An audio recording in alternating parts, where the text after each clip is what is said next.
Welcome back to the Deep Dive, the show built for the intensely curious for you.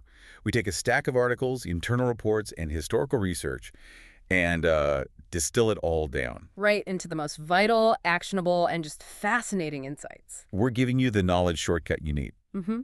Today, we are focusing on a corporation whose story begins with a truly simple, yet, well, a completely disruptive idea. We're talking about Brown-Forman Corporation. Exactly. And we're traveling back to Louisville, Kentucky, 1870, right into the heart of bourbon country. You can almost smell the rickhouses. Our mission today is to unpack how a single, novel marketing idea, and that was selling whiskey in sealed glass bottles, grew into one of the world's largest and most resilient spirits businesses. And one that's still fiercely family-controlled, which is just incredible at this scale. It really is. I mean, this isn't just a business story. It's a blueprint for enduring brand relevance across a century and a half. And we're not talking about some small regional craft distiller here. This is a global powerhouse we're analyzing. Oh, yeah. Brown-Forman operates worldwide. It's publicly traded on the New York Stock Exchange. And this is a key detail. Its non-voting stock is a component of the S&P 500 index. So they have a huge footprint. A huge footprint. They employ 5,000 people and manage a multi-billion-dollar empire built on aged spirits. And just look at the names on their roster. I mean, the impact becomes immediately clear. For sure. Jack Daniel's, Old Forester, Woodford Reserve. The single malt Scotch brands like Glendronach. And the premium tequila, Herradura. These are iconic, category-defining brands that literally shape global drinking trends. So the source material we have today is really rich. Mm-hmm. It's a detailed corporate overview covering their turbulent history, the complex financial mechanisms that preserve that family control. All the brand evolution, the strategic shifts. And their non-financial footprint, too, including environmental commitments and some pretty serious international legal hurdles. Okay, so let's unpack this foundational idea. Because if you don't grasp the context of 1870, it is genuinely impossible to overstate how radical George Garvin Brown's decision was. It sounds so simple to us now, but back then, it was world-changing. Right. Imagine the consumer experience before 1870. Whiskey was almost universally sold right out of the barrel. Literally. You'd walk into a store, a tavern, even a doctor's office. A doctor's office? Oh, yeah. And your whiskey was just drawn from a cask sitting right there behind the counter. That was the universal distribution model. But that created this enormous trust deficit, right? A massive one. Once the whiskey left the distillery, control was completely non-existent. The barrel itself was a liability. So the local suppliers could just... They could, and frequently did, cut it, dilute it with water, add things like tobacco juice or cheap alcohol to stretch the volume. Wow. So the customer had absolutely no guarantee of purity, of consistency, or even safety. It was truly a gamble every single time you bought whiskey. So George Garvin Brown, who was actually a pharmaceutical salesman at first... That's a key detail. It is. He saw this not just as a consumer problem, but as a massive business opportunity. He wanted to marry the trust you have in medicine. Which was sold in labeled, sealed containers. Exactly. He wanted to bring that to the spirits industry. And his idea, which became the very foundation of the business, was to sell only his top-grade whiskey in sealed glass bottles. It sounds so rudimentary to us, but this was an aggressive, proactive guarantee of quality. That seal wasn't just decorative, it was a promise. It proved to you, the consumer, that the liquid inside was exactly what the distiller intended, bottled at proof, and untouched by unscrupulous middlemen. It created a standard of quality control that just hadn't existed before. Not at all. And the company's very first brand, Old Forester, was launched in 1870 specifically as the first brand sold exclusively in sealed glass bottles. So it established a standard of reliability right from day one, a standard they still leverage today, over 150 years later. This decision essentially created the modern concept of the premium spirit category. It wasn't just about selling alcohol. It was about selling a branded, guaranteed, reliable experience. And people were willing to pay more for that assurance. Well, of course. Right. It made Brown-Forman an early pioneer in establishing brand integrity and standardized quality control, which, remains the bedrock of global spirits marketing. Okay, here's where it gets really compelling, though. When you start digging into the early sources about the actual founding partnership, right, you expect a company this old, this monolithic, to have a single, clean origin story. A nice, neat little narrative. Exactly. Yeah. Instead, what we find is a kind of partnership puzzle, with multiple slightly conflicting perspectives on who the foreman even was and when he joined. And that confusion itself tells us something really important about the early volatility of the business. So let's look at the accounts chronologically, and you can see why historians sometimes struggle to piece together a definitive narrative. Okay, so if you look at version 1, which is referenced in materials like Cengage, the business starts neatly in 1870. Founded by George Garvin Brown and his partner John Foreman. Simple enough. But this account immediately introduces a strategic disagreement. John Foreman was apparently skeptical of the long-term viability of the whole sealed glass bottle strategy. So he didn't buy into the core concept. It seems not. He ultimately sold his interest in 1902. So this implies a core philosophical split right at the very start of the company. That suggests the founder, George Garvin Brown, had to actively overcome internal skepticism from his own partner to pursue this revolutionary idea. Yeah, it was a high-risk strategy. But then we encounter version 2, which is backed by a source like Forbes. Okay. This version suggests Brown founded the company alone and only brought in his accountant as a partner much later, in 1890. 20 years later. 20 years later, and that's when the name changed to Brown-Forman and Company. And this is where the name gets confusing too. It gets more confusing. This version notes that some sources suggest this partner's given name was actually George, not John. George Foreman. George Foreman, and that this partner died in 1901, which prompted Brown to purchase his stock shortly thereafter. So we have conflicting founding dates, 1870 versus 1890, and conflicting names for the key partner, John versus George. You're already hitting walls if you're trying to be a historical referee. And that takes us to version 3, which is this complex organizational chart detailed in a historical source published in 1905, right as the dust was settling. And this one is even more complicated. It's a bewildering sequence of reorganizations. It points to just how hard it was to raise capital and manage risk in the 19th century spirits trade. So it wasn't just Brown-Forman from the get-go. Not even close. It started with JTS Brown and Bro, then it moved to Brown Chambers & Co. in 1873, then Chambers & Brown in 1874, then Brown Thompson Co. in 1880, before finally becoming Brown-Forman & Co. in 1889. The final iteration, Brown-Forman Company, only solidified after Foreman's death and Brown's consolidation of ownership around 1901 or 1902. So what does this messy historical record mean for us, for you, the modern learner? We're not trying to definitively settle the specific names or dates. No, the crucial takeaway here is that even these giant, enduring corporations often don't spring forth from a perfectly clean ledger. The lesson is about the pattern of volatility. Exactly. Between 1870 and 1902, the company was in constant, almost violent flux. It required rapid evolution, multiple short-lived partnerships, names changing every few years, All driven by the need for capital for distribution. and for strategic alignment. The synthesis shows that George Garvin Brown was relentlessly consolidating ownership, aggressively buying out every non-family partner. So this period of intense complexity was really a necessary precursor to establishing the singular dominant family control that defines the company today. It's a great piece of corporate color. It reminds us that success often requires messy early compromises, followed by, ruthless consolidation of vision and ownership. And that consolidation paved the way for the next generation to step in with a really clear direction. Yeah, we see the family succession planning begin early, right after that whole Foreman partnership puzzle ended. That's right. Owsley Brown, the son of the founder George Garvin Brown, entered the business in 1904. So she was brought in and groomed during a period of stability, ready to inherit this newly consolidated entity. And this was the crucial handover. It was. Yeah. When George Garvin Brown died at the age of 70 in 1917, Owsley Brown took over as president. This wasn't just a change in management, it was the formalization of dynastic, generational leadership.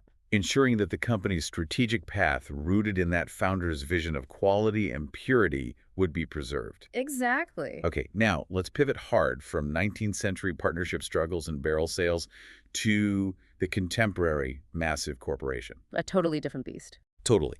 We need to dissect the current corporate structure, the sheer scale of operations, and most importantly, the complex financial mechanisms that allow this publicly traded entity to remain an absolute monument to enduring family control. Okay, so if you look at the financials provided in our sources, as of April 30th, 2025, you can see the size of this enterprise. Let's get into the numbers. We were talking about annual revenue topping US $5.37 billion. Wow. Operating income sits at US $1.13 billion, which translates into a net income of US $783 million. The total assets of the corporation stand at US $8.17 billion. Those figures really anchor the scope. This is a globally relevant player. But to truly understand Brown-Forman's identity and its structural stability, you have to look past the income statement. Oh, you have to. You have to dive into the mechanics of their share ownership. This is where their unique long-term resilience really lives. So this company operates using what is a textbook example of a dual stock structure. And that is the mechanism that has successfully maintained the family's majority control for over a century, even with its public listing on the New York Stock Exchange. So what's the core fact here? The core fact is this. The Brown family, which now includes roughly 40 descendants of the founder, George Garvin Brown. 40 of them. 40 of them. They hold control of more than 70% of the company's voting share. Yes, 70%. That is a commanding majority. Yeah. I mean, when you compare that to most public companies of this size, where founders' descendants might hold a small minority, if anything. Brown-Forman is an extreme outlier. The family's net worth was reported at $12.3 billion back in 2016, and a huge portion of that is tied up in the long-term value of this enterprise. So this level of vested familial interest means the company runs on generational timelines. They're prioritizing stability and brand health over short-term quarterly earnings pressures. So how do they actually achieve this? Let's get into the two classes of common stock traded publicly on the NYSE. Okay. First, you have the Class A shares. These are the important ones. These are the shares that carry voting privileges. They allow the holder to vote on corporate governance, on board members, major M&A decisions, all the big stuff. And because the Brown family controls over 70% of these Class A shares, they are what the source calls thinly traded. Now, this is a crucial technical detail. What does thinly traded mean in this context? It means there is very low volume and low liquidity. These shares rarely move. The trading price mechanism is weak, making them illiquid, and crucially, keeping the stock in the hands of the family. So the family never feels pressure to sell to outside buyers because the liquidity just isn't there. Exactly. It cements their majority vote on all corporate matters indefinitely. It effectively ring-fences the corporate direction, isolating it from any external shareholder activism. But they still need the benefit of the public markets for capital. Of course. And that's where the second class comes in, the Class B shares. These are the non-voting stock. This is the class that the overwhelming majority of external investors like you or me or a pension fund would hold. And the major strategic advantage of the Class B stock is its inclusion in major indices. That's the masterstroke. This non-voting stock is a component of the S&P 500 and the Russell 1000 index. Which is a highly effective piece of corporate engineering. Oh, absolutely. S&P 500 inclusion guarantees that massive amounts of passive investment funds that simply track the index must purchase Brown-Forman stock, regardless of who is running the company or their short-term performance. So it provides enormous capital stability, deep liquidity for the non-voting shares, and access to capital markets. All while the family sacrifices absolutely none of the control over strategy, leadership, or major decisions. It truly gives them the stability of a private company with the capital resources of a public one. And that family control remains active right in the C-suite. We noted the recent changing of the guard, maintaining that direct family lineage. Right. In January 2021, Campbell P. Brown replaced his brother, George Garvin Brown IV, as chairman. So the family hand is firmly on the tiller, ensuring that dual stock structure is utilized exactly as intended to preserve the dynasty. Okay, let's transition now from the static structure of the company to its dynamic strategy. We need to examine how Brown-Forman navigated some of the greatest crises in American history. And how they define themselves through these aggressive strategic portfolio shifts over the past few decades. The earliest, and you could argue the most existential stress test, was the rising tide of the U.S. temperance movement, which culminated in the passage of the 18th Amendment and the ensuing Prohibition era starting in 1920. This wiped out most of the American distilling industry overnight. Most companies just went under, or they had to pivot entirely to producing non-alcoholic products like industrial alcohol, soft drinks. Even animal feed. Right. But Brown-Forman implemented a crucial adaptation that guaranteed their survival and continuity. They adapted immediately and intelligently. Brown-Forman was among the elite few. They were granted one of only 6 national licenses by the federal government to continue producing and selling medicinal whiskey. Medicinal license. That was the game changer. An absolute game changer. It sounds simple, but think about the operational reality of that. While nearly every other distillery was shuttered, rotting, or being converted. Brown-Forman was legally allowed to maintain production, distribution, and sales, although under strict federal control for medical purposes. And the whiskey was sold in small, tightly regulated bottles, right? Dispensed by pharmacists. Yeah, you needed a specific prescription, but this provided several layers of protection. First, they maintained their physical assets, their distilleries, equipment, warehouses. They weren't starting from scratch when repeal came. And more importantly, they maintained stock. Exactly. When Prohibition was repealed in 1933, the companies that survived were the ones who could immediately ramp up sales with existing aged inventory. Brown-Forman was ready. While most others had to wait years for new distillate to age. That medicinal license ensured operational and inventory continuity. It was the difference between collapse and survival. And that decision really set the stage for a company focused on strategic adaptability. So now, fast-forwarding to the modern era. The last 40 years of Brown-Forman's history are defined by this relentless, almost brutal, laser-focused strategy of buying, integrating, and, most importantly, selling assets. M&A is a form of corporate curation.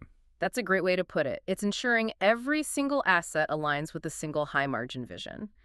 The strategy is crystallization, systematically exiting non-core, sometimes utterly unrelated assets. Oh, fine, China. We'll get to that. And doubling down exclusively on high-value, high-growth global spirits brands, particularly those requiring aging, like bourbon, scotch, and tequila. Okay, let's walk through the specifics of this M&A timeline, because the variety of businesses they shed provides a powerful narrative of focus. But let's start with what they bought, what they targeted for acquisition. Good idea. The acquisition list shows a clear pattern of targeting high-margin global segments. In 2006, they acquired Chambord. The super premium black raspberry liqueur from France for $255 million, a very specific play on the luxury cocktail market. The following year, 2007, was massive. Huge. They made a definitive seven-figure move into the high-growth aged agave sector.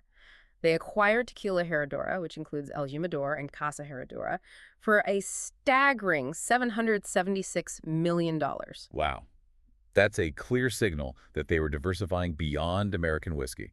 They were investing heavily in a rapidly premiumizing global category. For sure. And then in 2016, they solidified their position in another key brown spirit category, Scotch. Right. They acquired the Benriach Distillery Company Limited for about $285 million. Which immediately brought three highly respected single malt Scotch whiskeys, Benriach, Glendronach, and Glenglassaugh, right into the fold. So that move demonstrated they were serious about competing at the premium global level against giants like Diageo and Pernod Ricard. Absolutely. Now let's look at the divestiture list, the things they got rid of, because it tells an even stronger story about corporate identity. And the earliest example is the most unexpected for a spirits company. It really is. They acquired Lenox, the famous American manufacturer of fine china, way back in 1983. Wait, a global spirits company owned a fine china and crystal brand for over 2 decades. Big hit. That is the definition of a non-core asset. Completely. It was a leftover piece of a strategy, maybe a diversification play in luxury goods. But the sale in 2005, when they offloaded the Lenox division to Department 56 for $160 million, that signaled the aggressive move toward a pure-play spirits model. And the sources even highlight that the income from the sale was distributed as a special dividend to shareholders. And that's a crucial detail. They sold the asset and immediately returned the cash to shareholders, reinforcing the message. We are in the spirits business, period. And they kept cleaning house in that luxury goods sector. Yep. In 2007, they sold the Hartman Luggage division, which was originally part of that Lenox acquisition, to Clarion Capital Partners. They completely exited luxury consumer goods. Okay, so the next systematic phase was exiting the wine business. Right, which lacked the high-margin, scarcity-driven nature of premium-aged spirits. So in 2008, they sold the Bolla and Fontana Candida Italian wine brands. And that was followed in 2011 by selling Fetzer Vineyards and its associated California brands to a Chilean producer, Viña Concha y Toro, for $238 million. These were major, deliberate divestitures. They were restructuring the business away from bulk or mid-tier wine volume and toward premium spirit margin. And then the focus narrowed even further. They started shedding established spirits brands that didn't meet their new strategic criteria. In 2016, they sold Southern Comfort and Tuaca, both established Liqueurs de Sazerac company, for $543 million. Now, this is maybe the most significant sale in terms of identity transformation. I'd agree. Southern Comfort was a legacy brand with huge name recognition. Selling it wasn't about getting rid of China.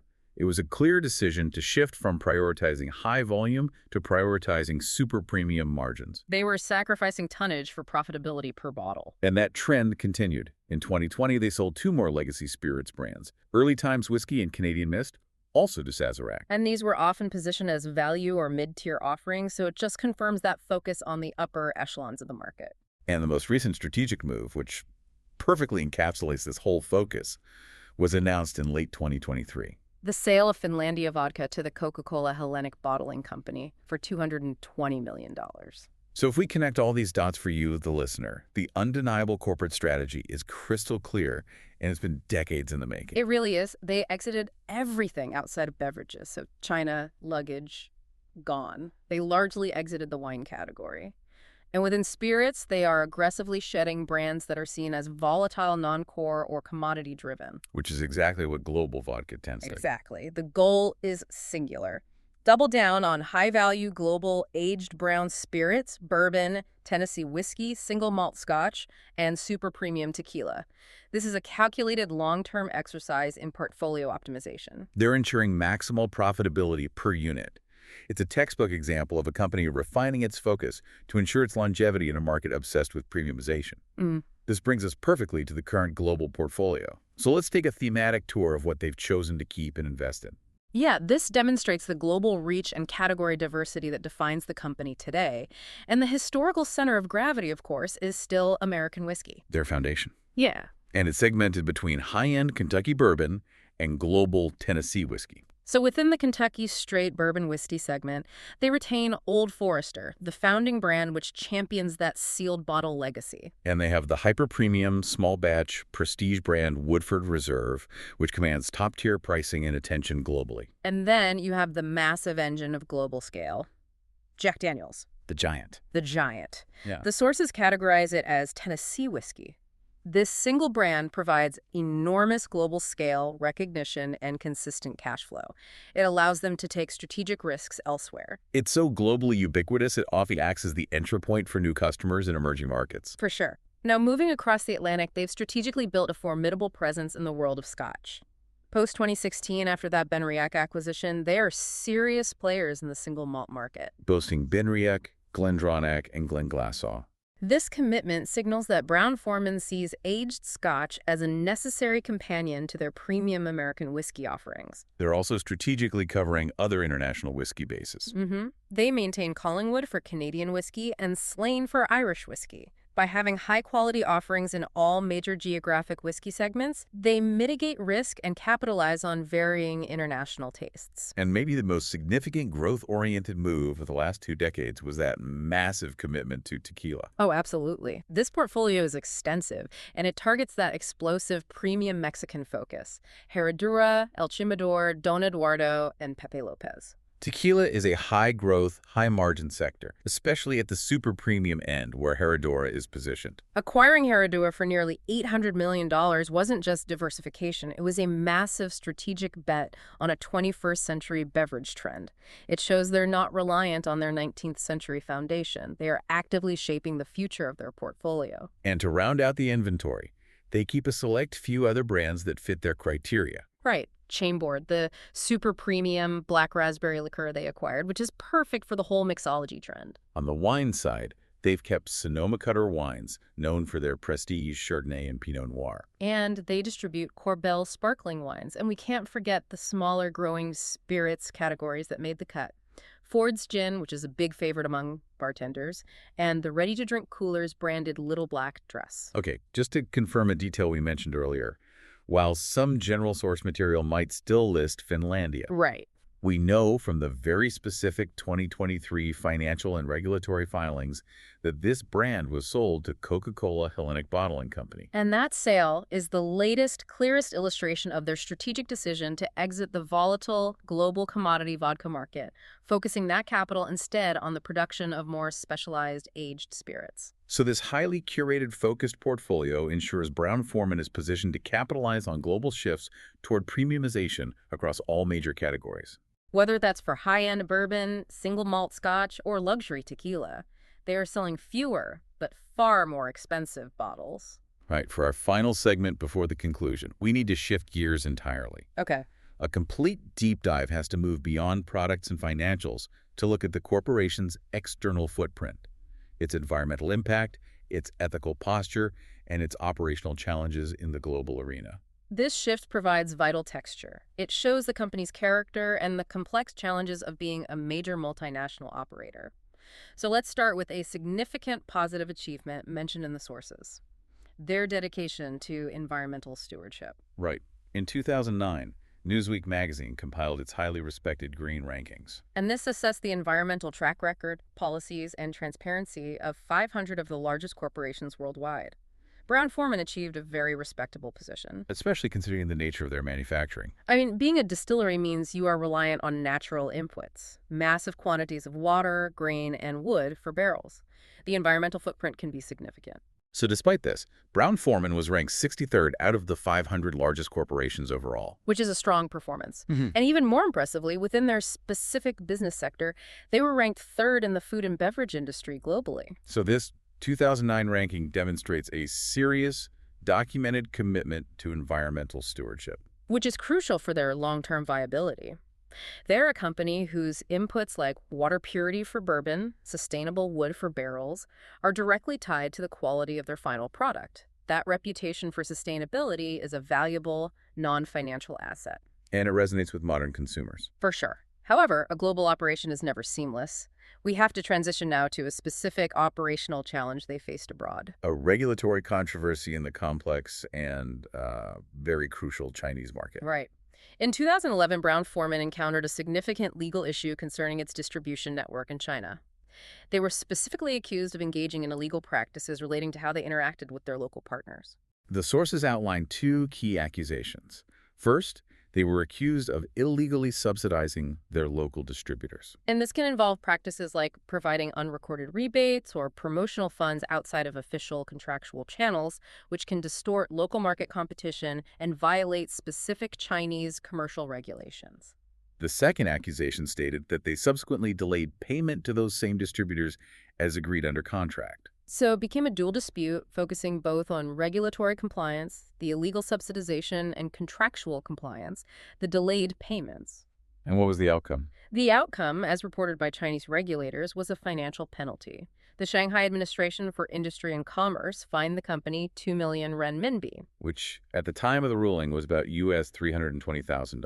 Correct, specifically for the illegal subsidization offense. And this detail is vital for understanding the operational risks of being a multinational. Markets like China have unique, often non-Western regulatory and contractual landscapes. Even a company with Brown-Forman's century-plus of international experience has to constantly navigate these differences. The incident highlights that international compliance is a persistent, non-trivial operational challenge. And it can result in significant legal hurdles and financial penalties. It serves as a necessary counterpoint to the positive financial results and the environmental commitments. A globally operated company is constantly exposed to diverse legal and cultural systems, and this incident shows the tangible costs of misalignment in their Asian strategy. So we have completed our intensive deep dive into the Brown-Forman Corporation. Let's quickly synthesize the monumental journey we just took. Yeah, from a single idea to a hyper-focused global spirits giant. We established that George Garvin Brown's singular, revolutionary idea bottling whiskey to ensure consumer quality and purity in 1870 was the strategic spark. And that idea was so strong it sustained the company through over 30 years of internal partnership volatility, enabling Brown to consolidate control. And most dramatically, it enabled their survival through the existential threat of prohibition. All by securing one of only 6 national medicinal licenses. We also established that today, Brown-Forman is a multi-billion-dollar conglomerate, defined by this highly effective paradox of being publicly traded yet almost entirely controlled by the Brown family through that sophisticated dual-class stock structure. Which ensures long-term vision over short-term financial pressures. And finally, we saw how the last few decades have been defined by an aggressive, relentless strategy of M&A. Selling off non-core, lower-margin assets like Lenox China, value wines, and commodity spirits like Finlandia vodka, all to curate a world-class, premium portfolio focused intently on the highest echelons of American, Scotch, and tequila whiskeys. So what does this all mean? We'll leave you with one final provocative thought, rooted in the very material we've just discussed, for you to contemplate.